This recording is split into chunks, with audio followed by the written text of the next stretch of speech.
Hi there, it's Amanda and welcome! For this video, we're gonna do my August wrap up. So I actually already filmed and partially edited this video, but I didn't like it and I felt really weird in it. I just wasn't in a good headspace, so I'm gonna do it again. And hopefully this one is better, I'm sorry. So I had really high hopes for August because it was my first complete month on Booktube where I would be on Booktube from August 1st to August 31st. So I wanted to do something really impressive like read 10 to 15 books or something, which is something I've never done. So it was completely unrealistic expectation, but I'm kind of disappointed that I read only a few books and most of them I read during Booktubeathon. The reason that I think this happened was a combination of a bunch of things. I think it was because I put so much pressure on myself for my introduction to Booktube. I think it kind of put me in a little bit of a slump because I was so disappointed in myself for not reading faster. I also was really busy and really stressed out throughout the month. There was also some unfortunate events that happened. You could say a series of unfortunate events. No, sorry, that's nothing. But I think the combination of all of that kind of put me in a little bit of a slump because I only read 4.5 books this month, which is really good, I will admit. I really wanted to do more, I wanted to read more. And I watched a few things, so let's just talk about those. So the first book that I completed in the month of August was Speak No Evil by Uzodinma Owela, and I read this for Booktubeathon. Speak No Evil follows Niru, who is a young Nigerian man in his senior year at a very prestigious private school in Washington, D.C. So Niru is very intelligent and is on track to go to Harvard. He's incredibly athletic, and his parents are very successful and wealthy people. However, his parents are also very strict and very religious and conservative and traditional in their values and in their views, except that Niru is gay. This story is incredibly emotional. It is about Niru trying to navigate his father's expectations as well as trying to find himself and just be who he is and exist the best that he can and still do the things that he wants to do. And it's about him trying to learn how to feel comfortable within himself while battling with these other aggressive demands that are being asked of him. This book tackles a lot of really crucial conversations, particularly about race. Niru is in a predominantly white school, so there's a lot of examination about the way that he is treated and perceived. It also touches on racial bias and profiling. Of course, homophobia. This book does an amazing job kind of exposing the manipulation of a narrative by ignorance and complete lack of understanding and empathy and from silence. It was a phenomenal book, and I'm stuck between an A and an A minus. I'd probably give it, if I'm going to say that, a 93-ish. I really did love this book so much. I just kind of wish there were more. I feel like some of it was really abrupt, something just happened or somebody just said something and I was like, whoa. That was whoa. Which, honestly, that could be part of the purpose of this book because that is, I feel kind of in its nature and in the things that it tackles. So I just wanted more, I wanted a little bit more, but I still really loved it and highly recommend. The next book that I read for Booktubeathon was The Martian by Andy Weir. So The Martian follows Mark Watney, who is an astronaut on an Ares mission to Mars. And him and his crew land on Mars, and within a few days, there is a storm that hits. Due to unexpected circumstances, they are forced to abort the mission and leave Mars. However, there is an accident and Mark is left on Mars because his crew believes him to be dead. Voila! Mark is not dead. That's not a spoiler, I swear. It's the entire thing. So this story is all about following Mark while he tries to figure out how to survive on Mars, which is obviously something that is so terrible and difficult. I loved this book so much. It is very science and math heavy, and I loved every second of it. It is also so funny. I did not expect to laugh that much. I also cried a little bit, which The Martian isn't really something I feel to cry over, but it was good. Like parts that there definitely wasn't supposed to be any crying. I cried, but I cried everything, so. But it was so good. I highly recommend it. Definitely an instant favorite. I for sure give The Martian an A. The next thing that I consumed this month was the Martian movie. I love watching book to movie adaptations and reading the book and watching the movie and comparing. I also do a pretty decent job separating the two because I think you have to, otherwise you're just gonna get really mad about all the things that weren't in the movie.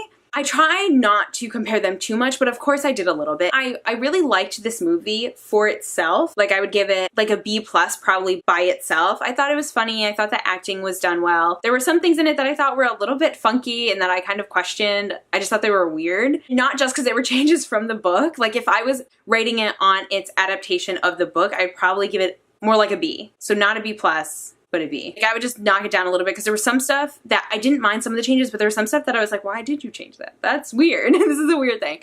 But in general, I really liked it. I thought it was mostly well done, and yeah, I liked watching it. I'll probably watch again. Another thing that I watched this month that I'm just gonna throw in here quickly because I actually watch it all of the time, and I completed it again this month. I will continue watching and it probably won't show up on any other wrap up just because I do watch it so frequently. That is a Great British Baking Show. I love this show so much. I love to bake and I love to cook, and this show is so great. I love the setup of the show. It's very, I don't want to say low key, right? Because there is pressure obviously on the people that are competing, but it's low key in that it's like they're given enough time to basically do the things that they need to do. It's not like one of those shows where you get 2 hours to do 8 hours worth of work. That's not really fun. Like, this is about them making really good bakes, and the whole point is for them to do well and to succeed and just to get really fun and interesting stuff. You know, I love all of the people on it. I love watching. I love the environment. It's really great. It's fun. I watch it all the time. The next thing that I read, I also read during Booktubeathon, and that was Civil War by Miller, McNiven, Vines, and Hollowell. I read this for my book to movie adaptation read, although The Martian also could have fit. That's what I read this for. I love Civil War, the movie. I thought it was so well done, and I feel the same way about the graphic novel. The thing that I love about Civil War is the conversation between the sides in the different perspectives, in the way that they are justified and valid, but also how sometimes the means or the effects of their actions really influence not only their decision, but perceptions of their perception. I don't know, it's really interesting. I absolutely love this. I thought it was so fun and interesting. I love when there are two legitimate sides in a story and you are feeling for both of them and you can see from both of them. And I love the characters in this, of course, and I love the storyline. I love seeing people that you definitely don't see in the Civil War movie, so that was really fun. I thought the artwork was phenomenal. I mean, yeah, that's beautiful. I gave this an A. I loved it. It was really good. The next thing that I read in August was Maeve in America by Maeve Higgins. I randomly picked this up because I got the free ARC from Barnes & Noble and I just needed something quick to read and bring to work. So I picked it up and it's short. I got through it pretty quickly. Maeve Higgins is a comedian that moved to the United States from Ireland. So when I picked this up, what I really wanted was that conversation about being an Irish immigrant, because of course the experience is different than being an immigrant from virtually everywhere else. Sorry, the lighting just like got weird. There's a big cloud.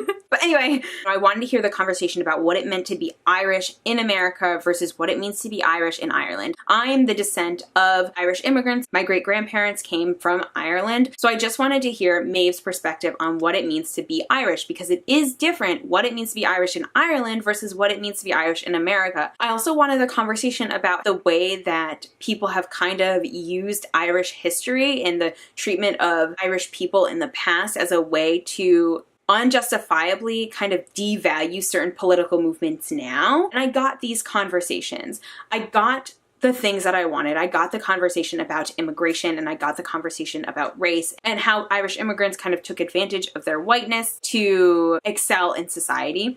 So I got that conversation. However, it took a while to get there and there was stuff in the beginning that I didn't really love. I would read, it's a collection of essays, so I would read an essay and I'd be like, I don't know if I needed that. But when I did get what I wanted, I loved the conversation and I loved learning some more snippets of information I didn't know. So I thought it was really good. I gave it an A-, B+. B+ probably mostly. I am, of course, glad I picked it up and I got a different perspective on all those things that I was thinking about. The next thing that I watched in August was Sing. This movie was so good. It's basically The Greatest Showman except singing, but it was really good. I really loved it. I had so much fun seeing all the different animals and kind of watching them break out of their expectations and go and do what they want to do and follow their passion and seeing the whole competition. It was really fun. I liked it. It was good. I'd give it like an A-. It was a solid movie. So that is everything that I completed in August. I am halfway through Red Rising by Pierce Brown, like literally halfway through.